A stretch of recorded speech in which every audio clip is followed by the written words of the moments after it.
Somebody say it's in my programming. Here's the thing that's so crazy that he says, I know the thoughts I have, I know the plans that I have for you. Somebody holler plans. Somebody said the plans that I have. God is the ultimate architect. He is the ultimate planner. He is the ultimate planner. Nothing in your life is just happening. Nothing in your life, you're not just meandering through life and all of a sudden these things are happening, and whether they were good or not, you know, most of the things that we're having that happen, most of them that are bad, we have caused them. We've sown bad seed and we're reaping the harvest of the bad. But there are some things that are in our lives that we did not sow. Did Joseph sow the pit? Did Joseph sow Potiphar's house? Did Joseph sow the prison? No, he didn't sow that, but he reaped the palace. And let me tell you why. Because when God allows something to look like it's a disaster, it is never going to hurt you. Y'all ain't going to help me in it. And I told you a few weeks ago when we started talking about the whole no weapon in Isaiah 54:17 formed against you shall prosper. We went to the verse before in 16 where it talks about how God, he made or created the smith that bloweth coals on the fire. Y'all ain't going to help me. Let me see. It says, I have created the blacksmith who fans the coals beneath the floor and makes the weapons of destruction. And so it is absolutely impossible that Satan will make a weapon that can prosper or be successful against you. He is just occupying a job that really is a waste of his time. Y'all ain't going to help me. He said, somebody say it's a waste of his time. Every weapon that you think that has been formed by the enemy never worked. The only weapons that's been working against you are your own self-formed weapons.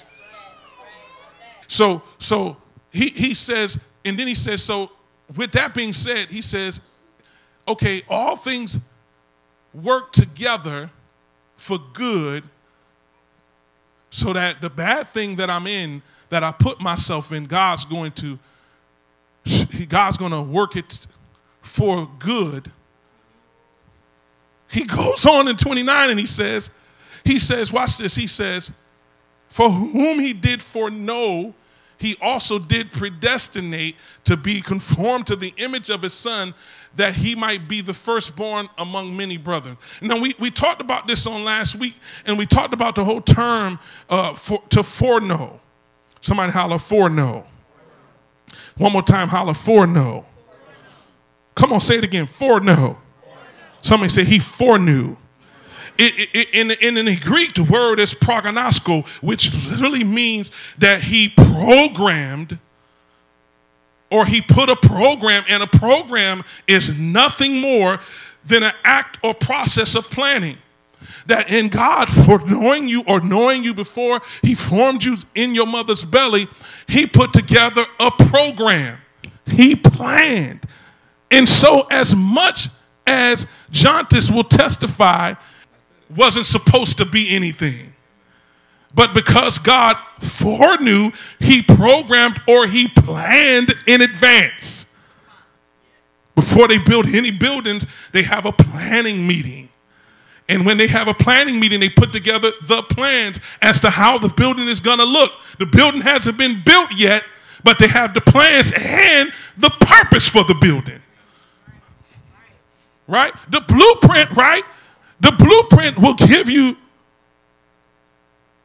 come on, it will give you what? The plans and the purpose. I'm trying to tell you, Elder Walker, as much as you can wonder in your life and you'll be sitting here thinking you're a mistake because you will define yourself as a bastard, God is saying that you are not illegitimate. You have been planned, and there is a purpose for the plan. There is a purpose for this building. There is a purpose for you being 6'5". There is a purpose for you being born into the family you were born in. The truth of the matter is, Marvis, you could not be the you are without the father and the mother you have. So we can sit back and be angry at a man that walked out of our life, but he was only designated to be in our life to be a part of God's plan. This cord represents destiny. Stay still. And this represents the destination. And because God foreknew you, he prognoskos you, he programmed, he planned.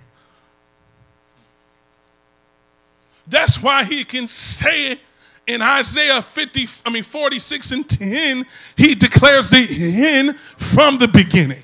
Man, I wish I had somebody to help me up here. He plans what? The end from the beginning. What? God, the plan. So when he says, before I formed you in your mother's belly, I knew you. He said, I knew you in the sense that, listen, oh my God. Somebody holler, he knew me. The plan is to you. And you have been, listen, when an architect puts plans together for a building, right? He can come in and tell everybody that's not how it's supposed to look. Man, what do you mean? What do you mean? All this is some blue stuff. Oh, no. That's not. Look at the plans. I've already decided what it would look like before you started building it.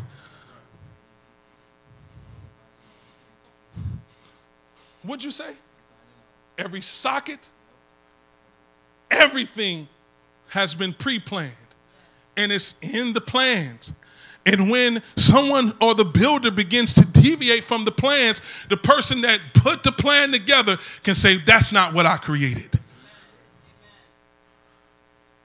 Satan has been trying to get you to deviate from the plan. And when God looks at you, all he keeps saying is, that's not what I created. You have been programmed for victory. You have been programmed to succeed. And he said, for whom he foreknew, he predestined, that he predetermined the destination. Somebody holler, say, I'm locked into destiny. And listen, you're so locked into destiny that God is pulling you to where you're supposed to be. Wow. That God is pulling you to where you're supposed to be while you're fighting and holding on to something that is over.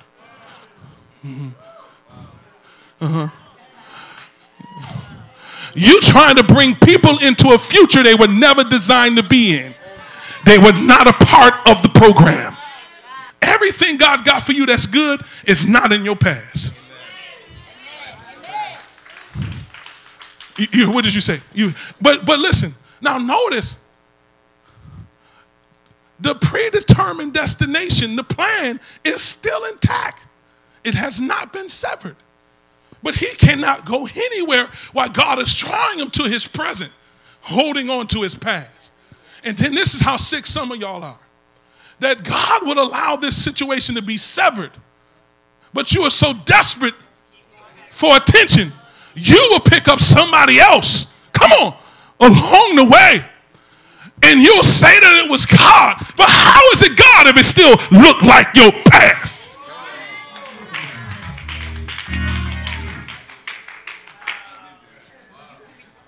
She the same type of girl that she was. Just a little darker, just a little shorter. Y'all ain't gonna help me, but the spirit is the same. And the truth of the matter is, it's not their fault that he keep reaching back to his past. Y'all ain't gonna help me here. That's why the scripture says no man who puts his hand to the plow and look back is fit for the kingdom. Listen, when you keep going back to your past, you're like a dog returning to your vomit. Do you know that God can deliver you in such a way that you'll begin to move towards destiny and you'll hear echoes of your past, and because it's familiar and it's comfortable, you will go back to what he's freed you of. And know what's so crazy? Come here, Tammy, let me just use it real quick. Know what's so crazy is that you'll do it 2 and 3 and 4 times, and even on the 3rd time, she looked different, she sounded different, she talked different, she smelled different, but she the same person because you keep reaching back and grabbing that spirit from your past. God.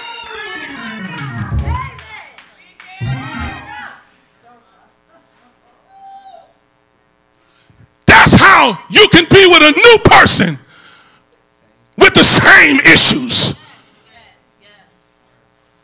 The thing about it is, If you would submit to the plan of God, to the programming of God, the prognosko of God, the foreknowledge of God, the predetermined destination of God, that everything that you want within your own self and timing is already in place in his timing.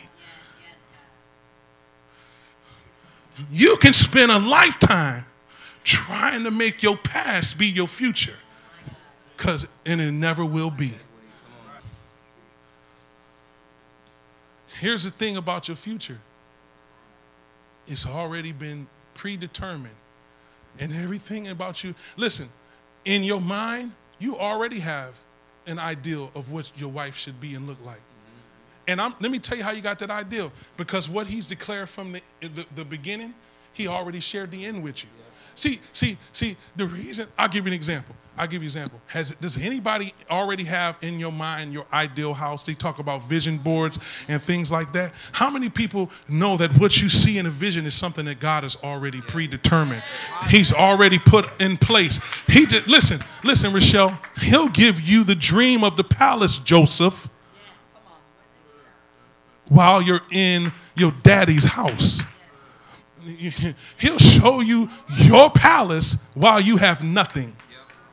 He'll let you hold on to the vision of your palace in the pit, in Potiphar's house, and in the prison. And it was that vision that carried him to destiny. That's why he didn't sleep with Potiphar's wife, because she was not in the program. I dare you just one day when somebody try to say, no, you ain't in the program. What? I'm not in the program. No. Ain't nothing about you looking like where I'm supposed to be. Somebody holler, you ain't in the program. The next time you go to the car dealer and they try to give you a car you did not come to get, you just leave it there and say, that's not in the program. I came here with a vision of a Lexus. I'm not about to leave here with a Hyundai. You understand what I'm saying?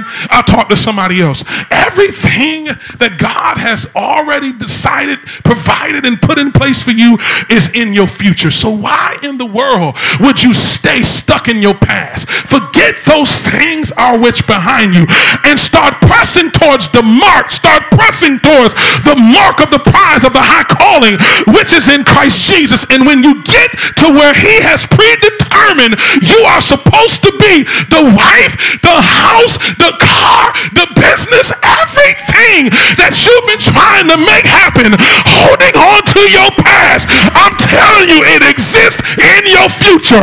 You need to be about living in your future and not living in your past. You need to be about pressing toward the mark instead of holding on to what used to be. I'm going. I want you to go to 3 people and say, I'm getting ready to move.